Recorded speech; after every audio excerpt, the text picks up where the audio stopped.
Todas as noites, Grant Amato se sentava na frente do computador, completamente cativado por uma mulher que vivia a milhares de quilômetros de distância, uma modelo de webcam búlgara chamada Sylvie. Ela dançava, posava e dizia tudo o que ele queria ouvir.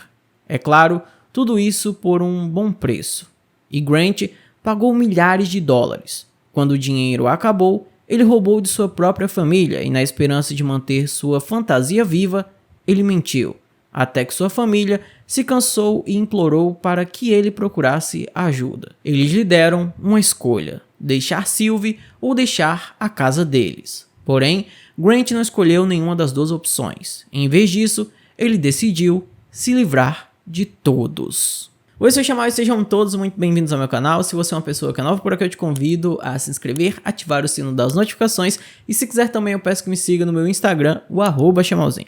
E se quiser apoiar o canal financeiramente, eu peço que considere a opção de se tornar um membro, porque assim, além de ajudar o canal a se manter, o seu nome também aparece nos finais dos vídeos e eu sempre tento enviar o vídeo com antecedência para os membros. No final das contas, todo mundo assiste, mas os membros assistem primeiro. Então, se quiser e puder, se torne um membro porque isso ajuda muito. E agora, dados os recados, vamos pro caso.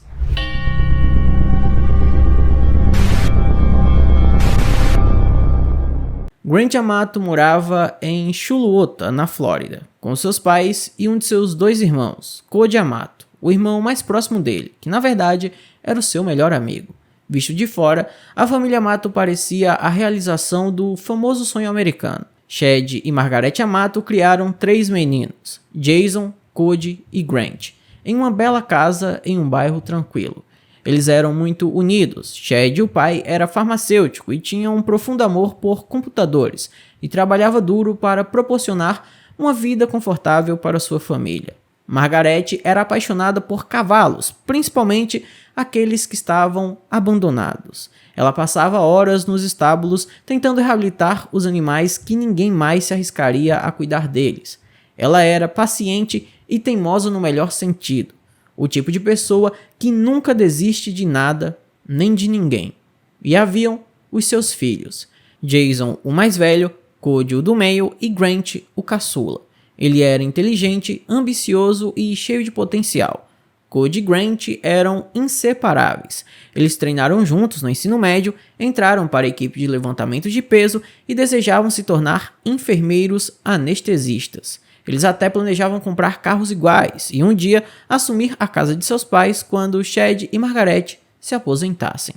Porém, por trás dessa imagem de família perfeita, havia muita tensão, especialmente entre Grant e seu pai. Chad era conhecido por ser rigoroso e até mesmo controlador, por isso Grant sentia que nunca era o suficiente, e embora tivesse um vínculo estreito com a mãe e adorasse o irmão Cody, essa pressão pesava muito sobre ele. Mesmo assim, o seu plano estava em andamento. Cody seguiu em frente, concluiu a faculdade e conseguiu um emprego estável. Já o Grant, por outro lado, concluiu o curso básico de enfermagem, mas as coisas começaram a desandar quando ele foi reprovado na faculdade de anestesista. E em junho de 2018, quando Grant trabalhava no Advent Health Orlando, ele foi preso por supostamente roubar medicamentos e manuseá-los incorretamente. O hospital o suspendeu e esse incidente desencadeou uma investigação completa. Então, o Grant acabou perdendo o seu emprego e também sua expectativa de um possível futuro. No fim das contas, as acusações acabaram sendo retiradas, muito provavelmente porque o Cody pagou cerca de $8 mil pela defesa do irmão. Mas a essa altura, o estrago já estava feito. Desempregado, envergonhado e sem uma expectativa de futuro, o Grant começou a ficar só no seu quarto no computador, e enquanto ele estava navegando na internet, ele acabou se deparando com uma modelo de webcam chamada Sylvie, que morava na Bulgária. A Sylvie estava disposta a dizer qualquer coisa que o Grant quisesse ouvir, até porque ela ganhava muito bem para isso. Só que as coisas começaram a se confundir e, para o Grant, ela não era apenas uma cangirl que estava fazendo um show, mas ela acabou se tornando a sua obsessão. Todas as noites, Grant se sentava diante do computador, hipnotizado, enquanto Sylvie dançava, conversava e o provocava. O site funcionava com um sistema de fichas e Grant costumava comprar centenas de dólares nessas fichas e gastá-las todas em uma única noite. E se quisesse um show particular, ele precisava gastar ainda mais fichas, já que eram muito mais caras. Às vezes, ele acumulava milhares só para sentir que tinha um tempo a sós com a Sylvie. Mas ele não parou por aí. Para manter a imagem de que era rico e bem-sucedido, Grant enviou flores, roupas, lingerie e até brinquedos sexuais para Sylvie. Ele dava dinheiro, além das fichas, enchendo-a de presentes virtuais como se estivessem em algum tipo de romance à distância. Só que aquilo não era amor, e para financiar essa fantasia, ele começou a roubar, primeiro do pai e depois de Cody, o irmão que sempre o apoiou. Os investigadores descobriram mais tarde que o Grant vendeu algumas das armas que o Cody tinha, e ele também fez um empréstimo no valor de $65.000, colocando a casa de seus pais como garantia. Só que as coisas não pararam por aí, e ele ainda continuou roubando muito mais dinheiro, chegando a uma quantia assustadora de $200.000. Quando notaram esse rombo enorme em suas contas, o Chad e o Cody perguntaram ao Grant o que ele estava fazendo com todo esse dinheiro, e ele disse que estava investindo em seu canal na Twitch, onde ele fazia transmissões ao vivo. Ele disse que queria ser um jogador profissional, mas é óbvio que seu pai e irmão não acreditaram em nada disso, mas resolveram não denunciá-lo à polícia e tentar resolver as coisas dentro de casa. Só que a partir daquele momento, a relação entre os familiares começou a piorar cada vez mais, e aquela casa parecia uma panela de pressão. Então, em uma última tentativa de resolver as coisas com o filho, tentar recuperar ele, o Chad e a Margaret resolveram internar o Grant em uma clínica de reabilitação que ficava no sul da Flórida. Essa clínica era especializada em pessoas que tinham vício em internet e sexo, as coisas que o Grant realmente era viciado. Inclusive, nessa época, a Margaret chegou a dizer a uma vizinha que os últimos meses tinham sido os piores meses de sua vida. Ela falou sobre os problemas de seu filho e disse que ele havia roubado muito mais dinheiro do que muitas pessoas conseguiriam recuperar. Provavelmente a família iria conseguir se recuperar daquilo, mas se fossem outras pessoas, não conseguiriam. Mesmo assim, ela ainda acreditava que o seu filho poderia se recuperar, que ele poderia mudar, mas quando o Grant voltou para casa em janeiro de 2019, ele não parecia nem um pouco disposto a mudar os seus hábitos. O pai dele, o Chad, disse que ele tinha que parar de ver a Sylvie, mas para o Grant não existia vida sem a Sylvie, então logo quando ele voltou para casa, ele voltou a vê-la. E assim, no dia 24 de janeiro de 2019, o Chad acabou descobrindo que seu filho estava novamente vendo a Sylvie, e aí ele surtou e disse para o Grant que ou ele deixava a Sylvie ou deixava aquela casa para nunca mais voltar. E aí as coisas explodiram de vez. Por volta das 9h17 da manhã de 25 de janeiro de 2019, os policiais do gabinete do xerife do condado de Seminole chegaram à residência dos Amato para uma verificação de bem-estar. A ligação veio do hospital Advent East, Orlando, pois o Cody não tinha aparecido para o seu plantão e ele não deu nenhuma satisfação.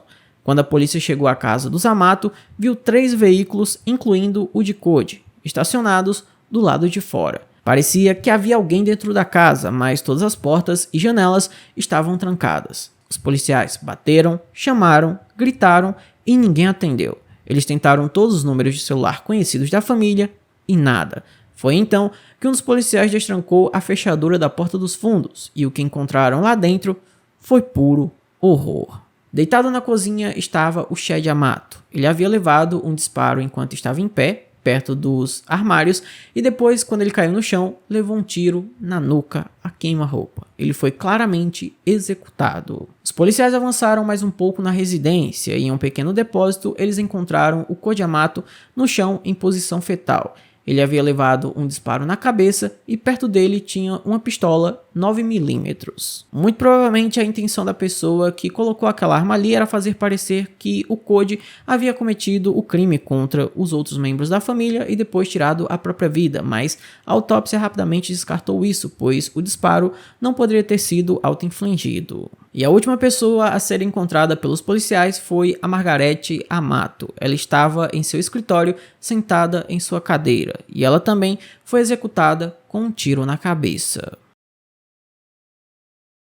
Os policiais examinaram a cena e notaram algumas coisas. Não havia evidências de arrombamento e nada parecia ter sido levado da casa, o que significa que não se tratava de um roubo que deu errado. 3 membros da família Amato foram executados.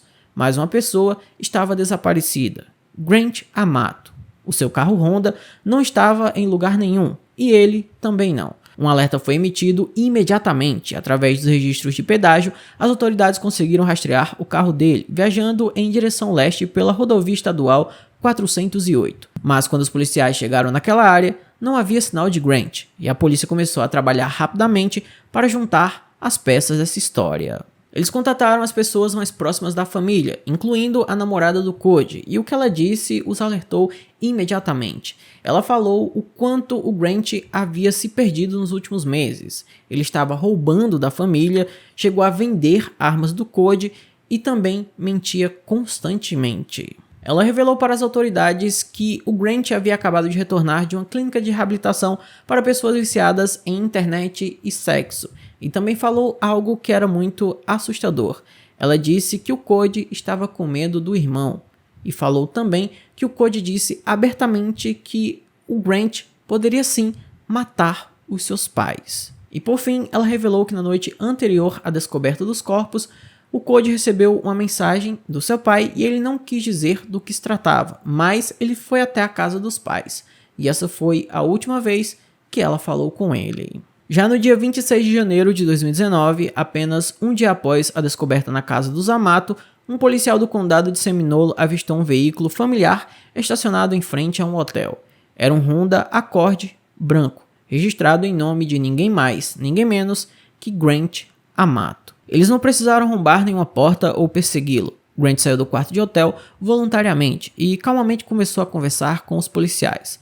Ele não correu, não se escondeu e concordou em ir até a delegacia para um interrogatório. E o que se desenrolou lá, ao mesmo tempo, foi perturbador e surreal.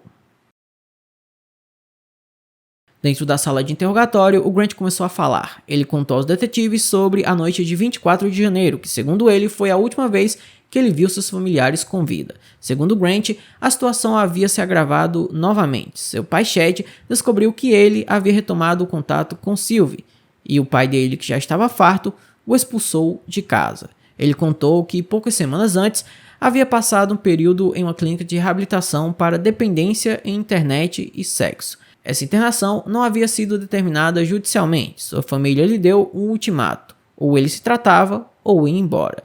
Ele optou pelo tratamento, mas recebeu alta voluntária em 4 de janeiro. Segundo o Grant, quando ele voltou para casa, seus familiares fizeram uma espécie de intervenção, lhe dando uma lista de 2 páginas com regras que ele deveria seguir para viver com eles novamente.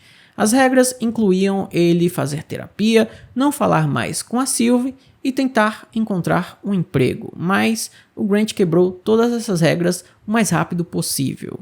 Ele não conseguiu recuperar a confiança de seus familiares e, por causa disso, o Chad o expulsou de casa. Então, quando Cody recebeu aquela mensagem pedindo para que ele fosse até a casa de seus pais, era para atuar como um mediador da situação.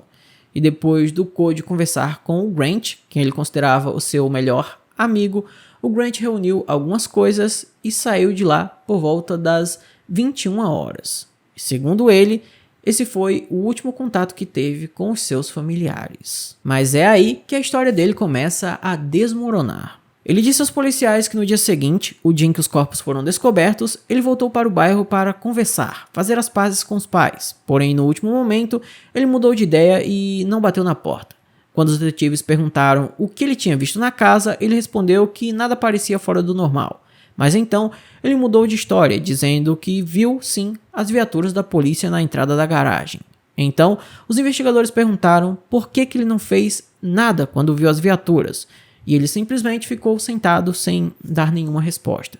Os detetives pressionaram ainda mais, dizendo que se ele viu a polícia em casa e depois viu no noticiário que um crime havia acontecido, por que ele não contatou a polícia? Por que ele não perguntou o que havia acontecido com sua família? E a resposta dele foi simplesmente: eu não queria saber. O Grant negou qualquer envolvimento no caso, mas então veio o momento mais arrepiante de todo o interrogatório. Perto do final do interrogatório, um policial fez uma pergunta direta a ele: você sente algum remorso por matar sua mãe, seu pai e seu irmão? e ele não hesitou. Em vez disso, ele ignorou a acusação e disse o seguinte: eles estavam me culpando há meses por roubá-los e arruinar suas vidas. Por que não me culpar por seus assassinatos também? Essa declaração não era uma confissão, mas também não era uma negação de culpa, e quando os investigadores vasculharam o quarto de hotel onde o Grant estava hospedado, eles encontraram os cartões de crédito do Chad e do Cody. E aí, as peças começaram a se encaixar de vez. Grant Amato foi preso e acusado de 3 acusações de homicídio em primeiro grau. Os promotores deixaram tudo bem claro: ele havia ceifado a vida do pai, da mãe e do irmão, e depois colocou uma arma perto do corpo de Cody, como se quisesse contar a história de que o irmão havia surtado, atacado os pais e depois tirado sua própria vida. Porém, essa versão não se sustentava. Os investigadores encontraram o Chad Amato, o pai do Grant, ainda usando um coldre de arma, só que o coldre estava virado para a direção errada. Estava configurado para ser sacado com a mão esquerda, e ele era destro. Em outras palavras, não fazia nenhum sentido, a menos que tivesse sido preparado após a sua morte. E também haviam as cápsulas de bala. 4 delas foram recuperadas de dentro da casa, e nenhuma delas correspondia às balas que ceifaram a vida dos familiares. E também haviam as armas do Chad e do Cody, que não haviam sido disparadas. Então, não tinha a menor possibilidade do Chad ou o Cody ter feito aquilo. Em julho de 2019, o julgamento começou. Os advogados de defesa não perderam tempo em atacar a investigação em si, argumentando que a cena do crime havia sido mal analisada, que nenhuma evidência física ligava Grant diretamente aos crimes e que a polícia tinha uma visão limitada, mirando ele desde o início e se recusando a explorar quaisquer suspeitos ou teorias alternativas. Mas o júri não acreditou nisso. A série de mentiras, o roubo, o comportamento errático e aquela resposta na sala de interrogatório eram demais para ignorar. E em 31 de julho de 2019, o júri proferiu o seu veredito, culpado de todas as acusações, mas não chegou a recomendar a pena de morte. Em vez disso, determinou uma sentença de prisão perpétua sem possibilidade de solicitar a liberdade condicional. Desde então, ele está detido na instituição correcional de Tomoka, em Daytona Beach. Mas essa história não para por aí, porque em 2024, um novo capítulo da história de Grant foi escrito, um capítulo que envolve algo paranormal. Aaron Goodwin é um dos apresentadores do reality show de longa duração Ghost Adventures, e sua esposa Victoria Goodwin se apaixonou perdidamente por Grant Amato ali por volta de março de 2024, quando ela começou a trocar mensagens com ele, após assistir a série documental Control Alt Desire, que narrava a espiral de obsessão de Grant, os 200 mil que ele roubou e os crimes que ele cometeu. O que começou como uma curiosidade se transformou em algo muito mais sombrio. Mensagens de texto entre Victoria e Grant revelavam que os dois estavam declarando o seu amor um pelo outro, só que tinha uma mensagem muito mais bizarra no meio disso tudo. Uma em que ela dizia que o marido não iria aceitar o divórcio, e ela também perguntou se ela era uma pessoa porque estava pensando em ceifar a vida dele para se livrar do marido. Essa trama macabra teria se desfeito porque as autoridades da Flórida encontraram essas mensagens e foram atrás da Victoria, e ela rapidamente foi detida por conspirar para cometer homicídio, porque aparentemente ela tinha planos muito bem elaborados e já estava até planejando contratar um assassino de aluguel. Victoria Goodwin foi presa no início de abril de 2025, sob acusações de incitação à prática de homicídio e conspiração para cometer homicídio. O seu marido, Aaron Goodwin, teria ficado chocado e surpreso ao descobrir que ela estava planejando ceifar sua vida, e ao saber dessa conspiração, ele imediatamente pediu o divórcio.